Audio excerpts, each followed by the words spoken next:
Hey, what's happening out there? This is Halftime Prep Talk.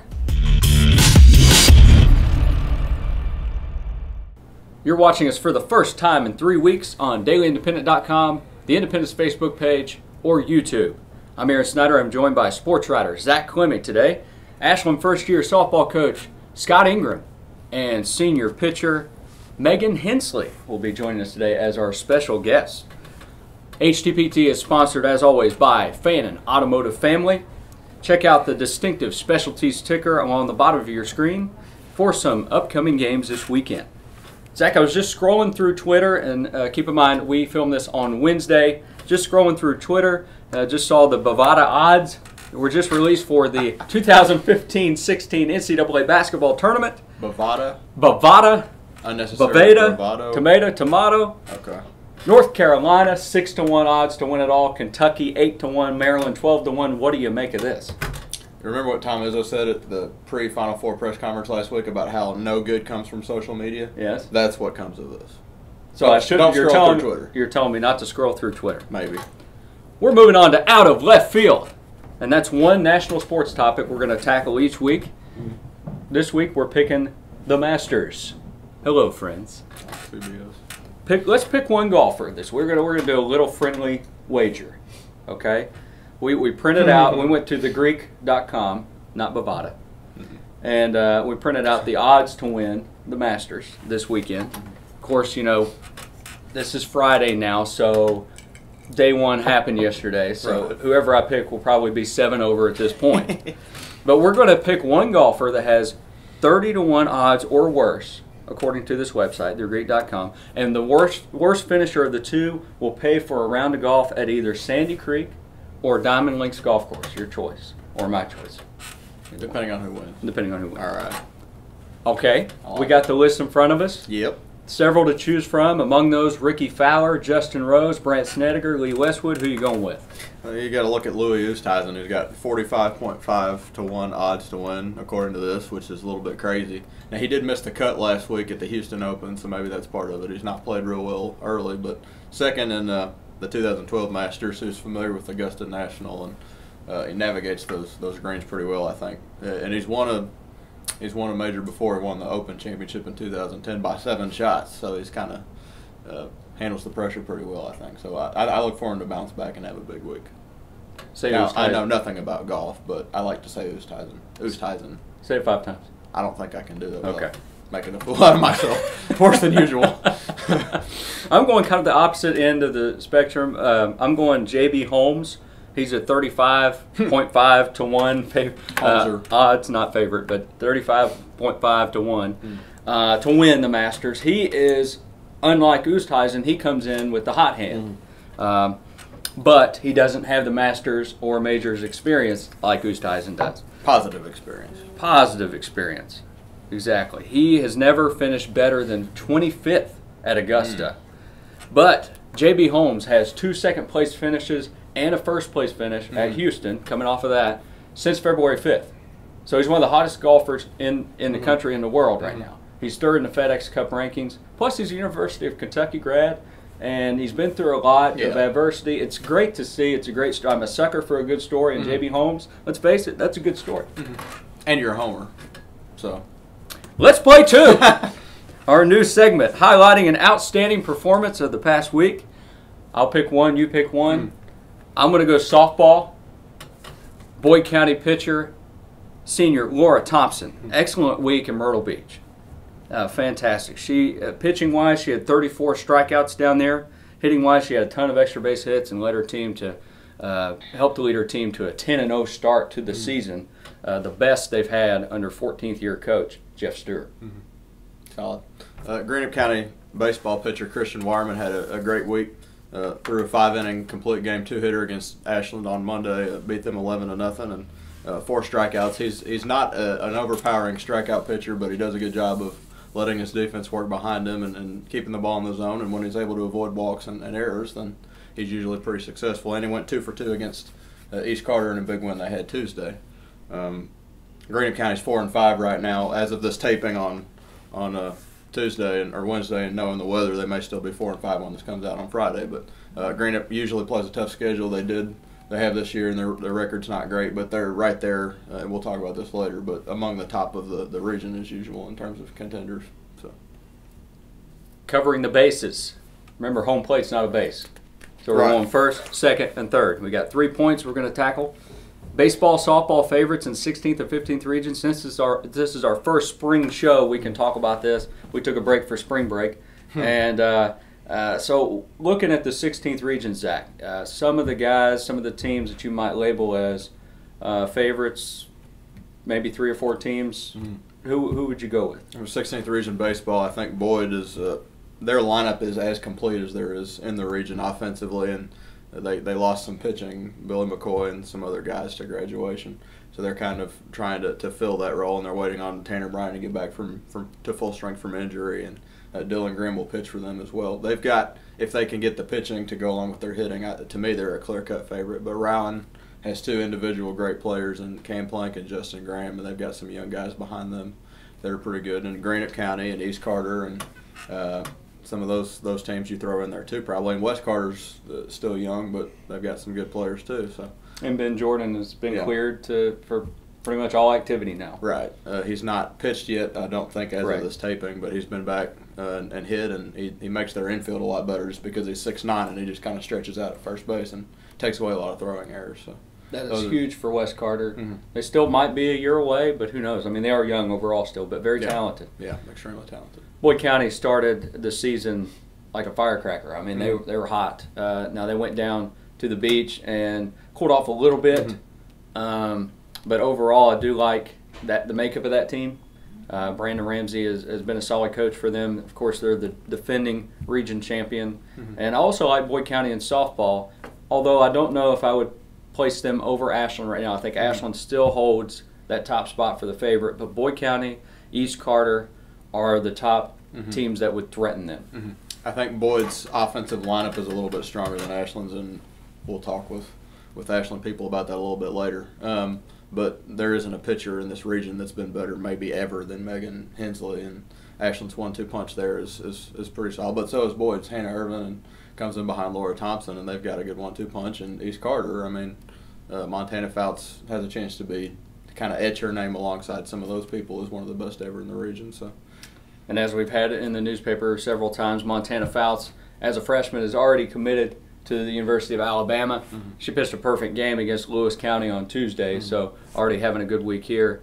And moving on to the second point, of course, you know, we didn't hit the 15th. The 15th region, this still kind of goes along with our first base point. Johnson Central baseball and Johnson Central softball, obviously they won both of those last year. Do you think they can repeat? They're looking pretty good. Johnson Central's already beaten Tates Creek this year, which is annually one of the better teams in the state of Kentucky. Now they're 3-6 right now. They went 0-5 in Georgia over spring break, but you can throw that out the window just as long as your kids get the chance to face that kind of pitching and you know, continue to adapt and grow. And they bring a lot of pieces back from that team that beat Tates Creek last year. On the baseball side, the softball side, they should be pretty strong again. Rachel Fairchild, I think, returns, and a big hitter for them last year. Paintsville baseball, you can't really overlook. I've seen them play once this year, and they're very strong offensively. And Lawrence County, always there, is always there as well. And Lawrence softball has gotten off to a pretty good start as well. So really, the 3 teams we cover, the 3 schools in the 15th region, are pretty strong across the board in those spring sports. Yeah, it wouldn't surprise me for any of those 6 to maybe emerge on top. Paintsville softball. Even, you know, they've had some good had some good experience as well. You know, they were in the championship game last year, the region. Second point, Ashland Boyd County softball. Those 2 meetings have now been moved. That rain actually canceled Tuesday's meeting between the 2. Ashland will play at Boyd County on Friday, April 17th. So that'll be next week, and then they'll play again on the 23rd. So in a span of 6 days, and we'll talk about this a little bit more next week. But Ashland Boyd County softball will play twice in a span of 6 days, or a span of 7 days actually. So some big matchups to look forward to on the softball diamond. So keep an eye out on those. Big weekend this weekend. This is our third point, hitting the third base here, around the third and heading home, as Joe Nuxall would like to say. There you go. Packed Saturday. We got a packed Saturday of coverage for the Independent. We got a track meet, the Rice Stacy Classic, first major meet of the year. Out at Boyd County, we have baseball, the Bash, the Big Sandy Bash in Lawrence County. And, Boyd County is hosting Cabell Midland on the baseball field. And then there's the All-Star basketball game between the Ohio and Kentucky teams, 24th annual. We have 4 girls from the area in that event. Martina Lytle from Fleming County, Alexis Robinson from Ashland, Logan Fraley from Boyd, and Savannah Anderson from Lewis County, and it's coached by Boyd County coach Pete Fraley. So big Saturday. Absolutely. And I'm not sure what the date is on this, but the Kentucky West Virginia basketball game's coming up soon too. There will be some Johnson Central kids involved in that, so it's just another one of those opportunities for, like Ohio, Kentucky, for some of our local kids to play one more time, and some of them they're still trying to make an impression on coaches as well, so college coaches. So it's all-star season, isn't it? Yeah. Well, let's bring in an all-star to our set. Megan Hensley coming up.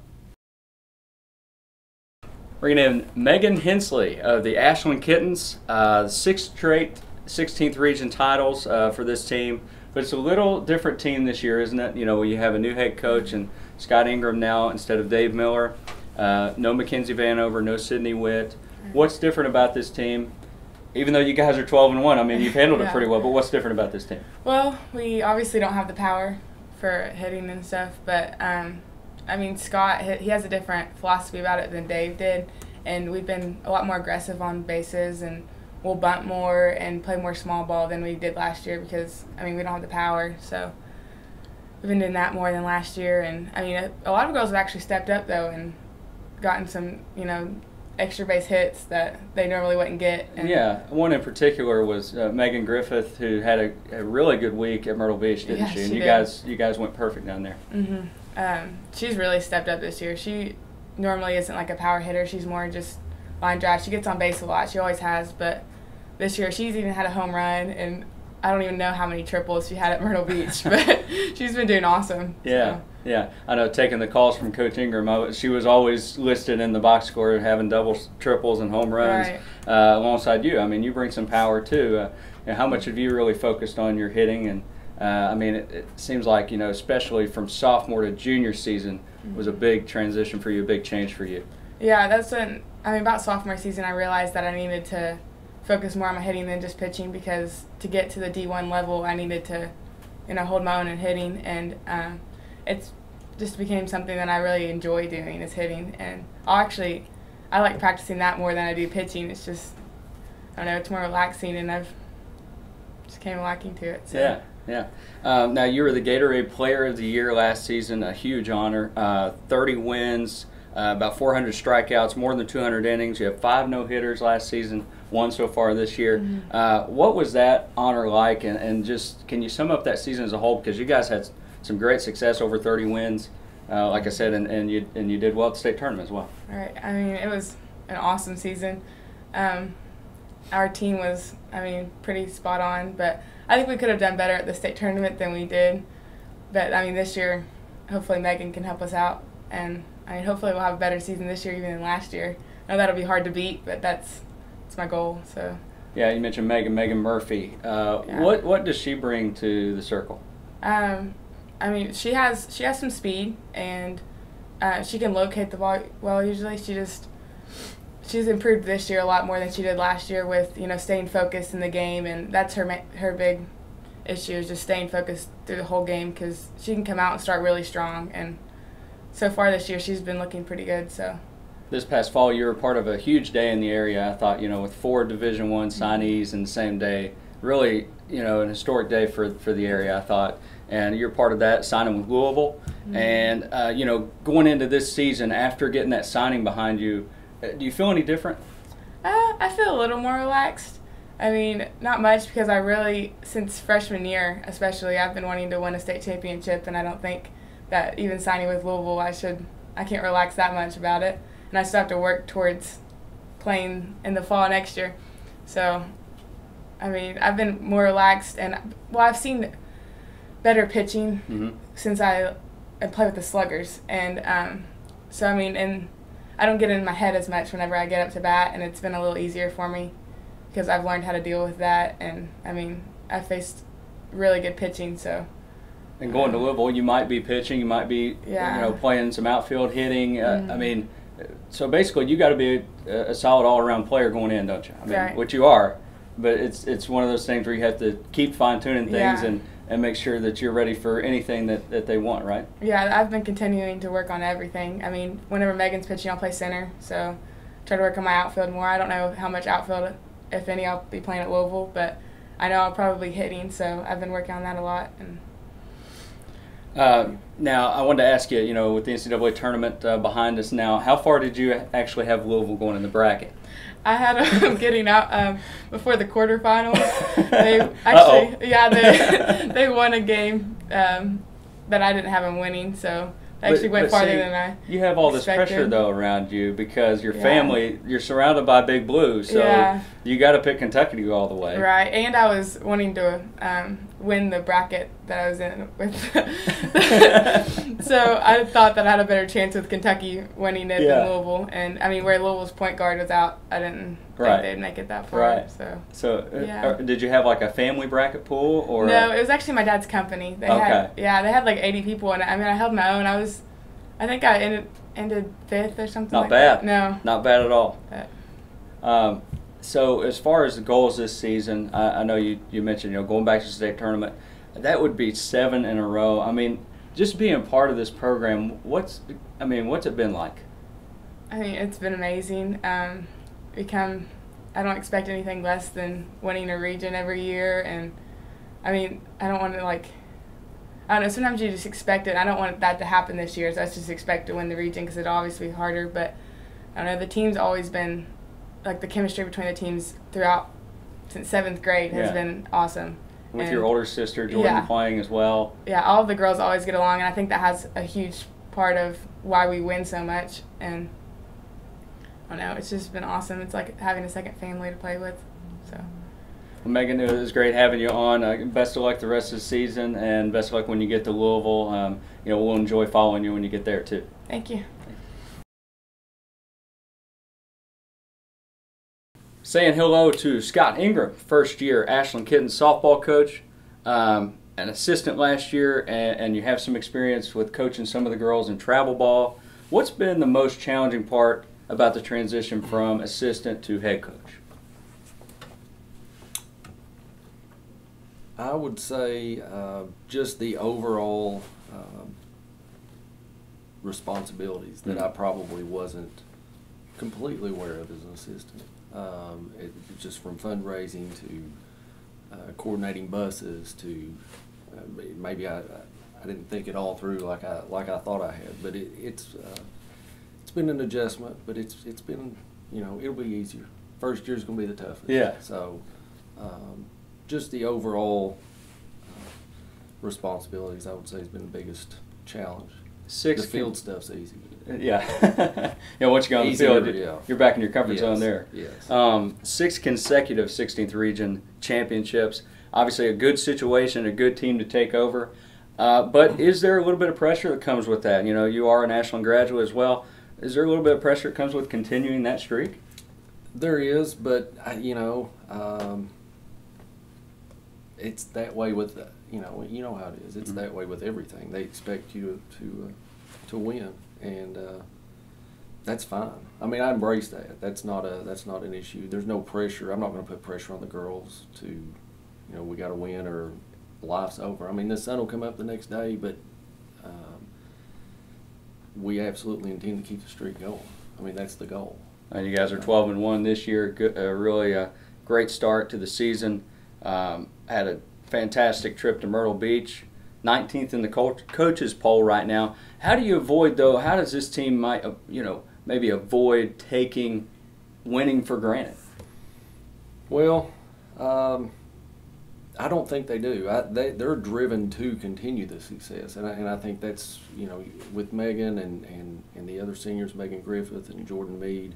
They don't know anything else. I don't think they're going to. Like you said, it was a good situation to come into. I've got a great group of senior leaders, and they're going to help keep the girls focused. And I don't think pride is going to keep them from taking that for granted. They work hard every day. What was the Myrtle Beach trip like? Did you get a chance to soak in some rays? No, it wasn't that warm. We went to the beach, but it was not warm enough. No, not for me anyway. I like the ocean, but not when it's cold. They all got in, but they're teenage kids. Yeah.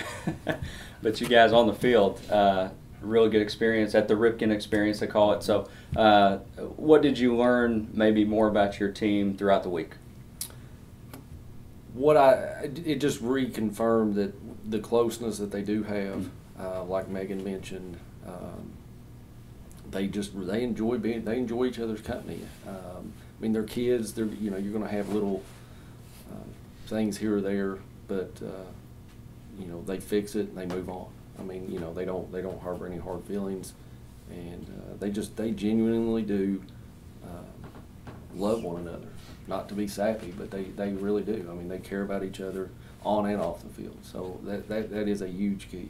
And it just to see that more on a daily basis, other than just a practice for a game, them just genuinely. I mean, it was crazy on the bus ride up there. I mean, they were excited to go, but it was just them just enjoying being around each other. So it's fun to see. It's fun to be around. Yeah.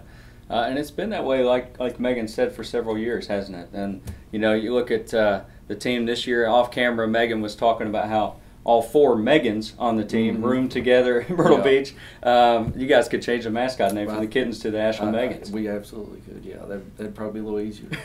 Probably a little easier. How confusing is it? You have to call? Call them by numbers. Okay. I'll just simplify it that way.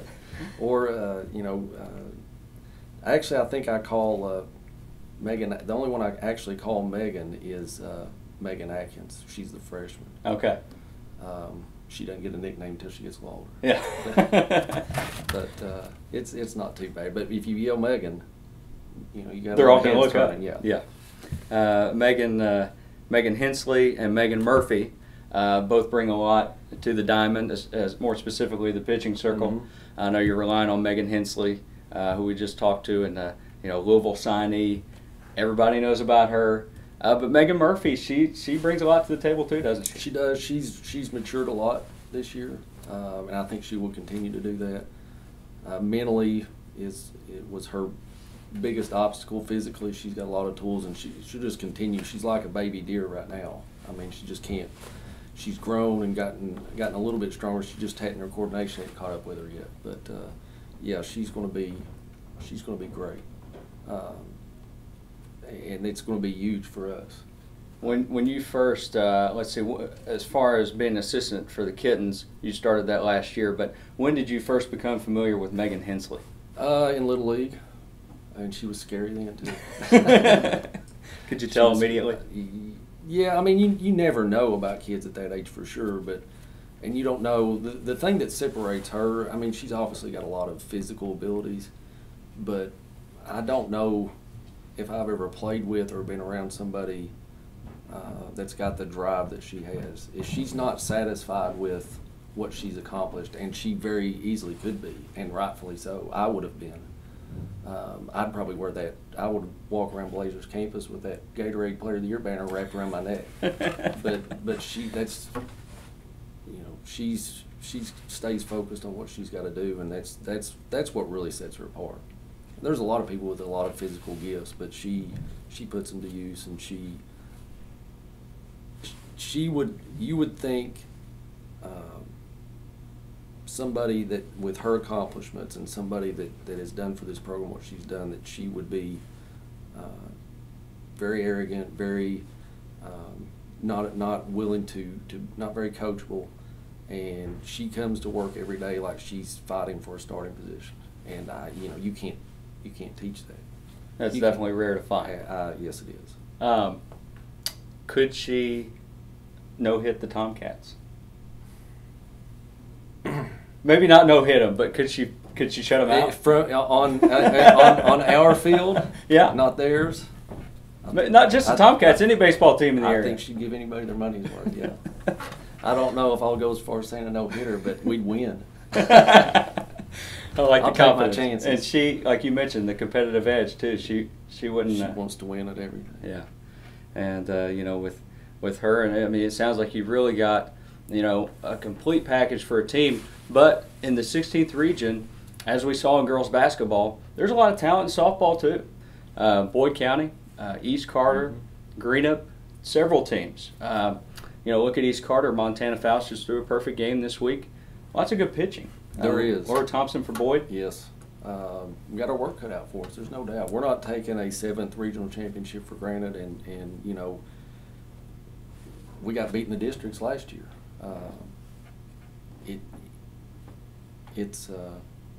The gap is if the gap was wide 6 years ago or 7 years ago, it's decreasing rapidly. I mean, it's a good region, and just continue to get better. I think we've got. You mentioned the rankings. Boyd's ranked, and I think East is right there. So we've definitely got our work cut out for us. It's going to be a fun season to cover for us, so we look forward to it the rest of the way. The next 6 to 8 weeks, and we want to wish you the best of luck, and we want to thank you and Megan for coming down and joining HTPT today. I appreciate it. Thanks. Thank you. It's time for HTPTs. 2 for the road. Zach, take the wheel. Well, UConn's women's basketball team has put together a dynasty unlike really any other in the history of the sport. The last 22 years, Gino Ariema took over as their head coach, and I saw a stat on Twitter from Bruce Feldman the other day before the Final Four. UConn lost 56 games in the 3 years before Ariema took over. They've lost 56 games in the last 22 years since he took over. Wow. 10 national championships. And we were sitting here, and Matt Sparks was in this, kind of trying to figure out, why the dominance and where's the level of parity. You actually look, and South Carolina was in the Final Four, made their first ever appearance. Notre Dame has made strides. Kentucky is an example of a team that has made strides in the last several years. I think since Title IX was kind of a harbinger, I guess, for this, and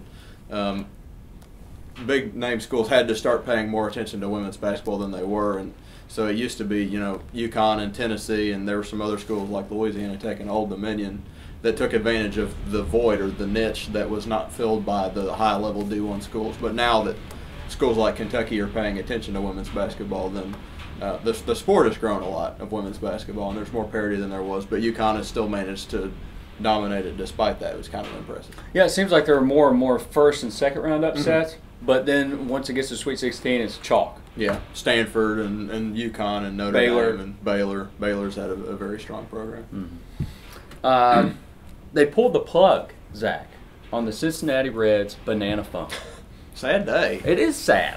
Marty Brenneman and Joe Nuxall made the banana phone what it is, and it's every Reds rain delay. Most of the time, if you're a baseball fan, you don't look forward to rain delays, but if you're a Reds fan and listen to it, you do kind of look forward to the rain coming in, because you're going to get some entertaining banter between fans and the commentators. Whether it might be Jeff Brantley, Marty Brenneman. Jim Kelch sometimes is on there. It's always great entertainment, and I hate that they had to pull the plug, but they probably made the right decision. You can censor language on radio, but you can't censor foolishness, and that's why there was just way too much of it. As Bill Reinberger, Reds Vice President of Corporate Sales, had this quote about the decision to pull the plug on the banana phone. The level of calls was deteriorating. People were asking a lot of questions that were not baseball related. Well, I think that had something to do with it, but I think it was more than that even, because sometimes you would have some good questions, good quality questions that weren't baseball related that fit in well with the conversation. Right. Marty's, for example, is a good golfer, and that's one of his favorite hobbies. People would call in and ask about a certain course or something like that. Yeah. In Arizona, where spring training is, things like that. There's nothing wrong with that. But some of the callers were just way too out of bounds, and I hate that, because that was a staple for Reds broadcast. You're right. You almost look forward to a rain delay, which is just abnormal and ridiculous. And I mean, you never knew when Adam Dunn was going to call Marty Brenneman from the clubhouse or something, which is just hilarious and ridiculous. But they made it work, and Marty was a good sport about it for the most part. He never really was thrilled to do it. You kind of got the vibe he would kind of begrudgingly do it. But I mean, he's pretty well rounded, and he knew what he was doing, and on a lot of topics, and he would go along with it. They made it what it was. If you missed last Sunday's Independent, you got to grab a copy of the sports section. It has our sports staff baseball, Major League Baseball predictions for the season. We go through every division, playoffs, World Series, and we have some individual winners as well. I don't understand why you would draw more attention to that. Because more people are going to see us look like idiots. Yeah, that's true. I don't understand that. That's fun. It's fun to look like an idiot sometimes. Well, I guess. All right, we're going to look like an idiot here again next week on HTPT. Join us again. I want to thank Scott Ingram and Megan Hensley for joining us today from Ashland Softball. They're 12-1. They're going to continue their season this weekend, or at least when the rain moves to the wayside. So we're going to head on to next week. But again, HTPT is sponsored by Fan and Automotive Family. We'll see you then.